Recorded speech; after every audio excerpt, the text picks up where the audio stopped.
Hello friends, आज हम discuss करेंगे ईथर्स की फिजिकल प्रॉपर्टीज़ के बारे में। बात करते हैं फिजिकल स्टेट की। तो देखिए, डाई मिथाइल ईथर और ethyl methyl ether gas form में होते हैं और डाई इथाइल ईथर और हायर एलिफेटिक ईथर्स की बात करें तो वो लिक्विड स्टेट में होते हैं। अब एरोमेटिक ईथर्स की बात करें तो ये लिक्विड स्टेट में भी हो सकते हैं और सॉलिड स्टेट में भी हो सकते हैं। फिर नेक्स्ट पॉइंट लेते हैं बॉइलिंग पॉइंट्स। देखिए, ईथर्स के बॉइलिंग पॉइंट आइसोमेरिक अल्कोहल्स के कंपैरिजन में लोअर होते हैं, लेकिन कंपेरेबल मॉलिक्यूलर वेट वाले हाइड्रोकार्बन्स के कंपैरिजन में स्लाइटली हायर होते हैं। अब बॉइलिंग पॉइंट्स में जो डिफरेंस है वो दो फैक्ट्स की वजह से होता है।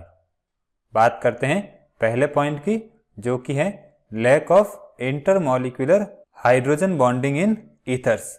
देखिए, अल्कोहल्स की बात करें तो इनमें हाइड्रोजन बॉन्ड प्रेजेंट होता है, लेकिन ईथर्स की बात करें तो इनमें एक दूसरे के साथ हाइड्रोजन बॉन्ड फॉर्मेशन नहीं होता है।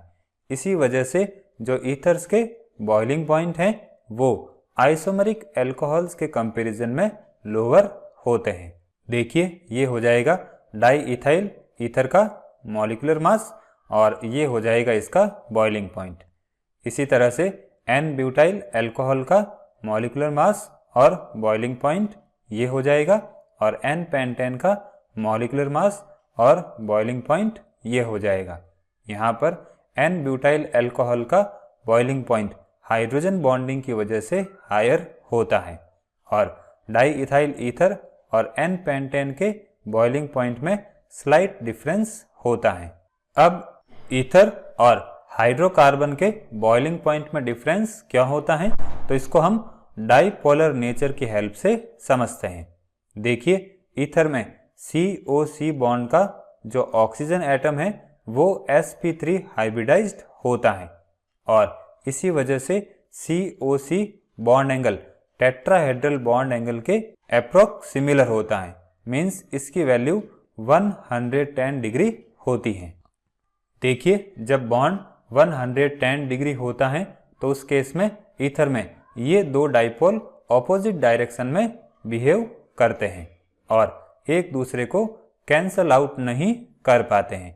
इसी वजह से ईथर के मॉलिक्यूल में एक स्मॉल नेट डाइपोल मोमेंट होता है और ये ether molecule dipolar nature show करता है।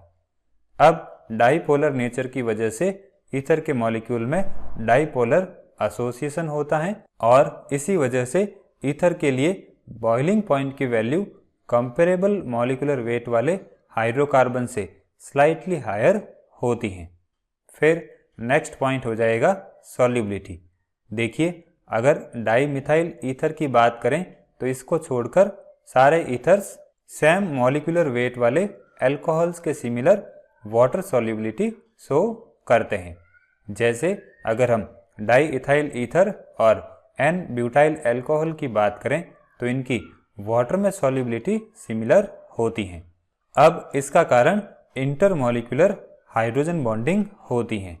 देखिए, अल्कोहल भी वाटर के साथ इंटरमॉलिक्यूलर हाइड्रोजन बॉन्डिंग शो करता है और ईथर की बात करें तो वो भी वाटर मॉलिक्यूल के साथ इंटरमॉलिक्यूलर हाइड्रोजन बॉन्डिंग शो करता है। ये हो जाएगा ईथर का मॉलिक्यूल और ये हो जाएगा वाटर मॉलिक्यूल।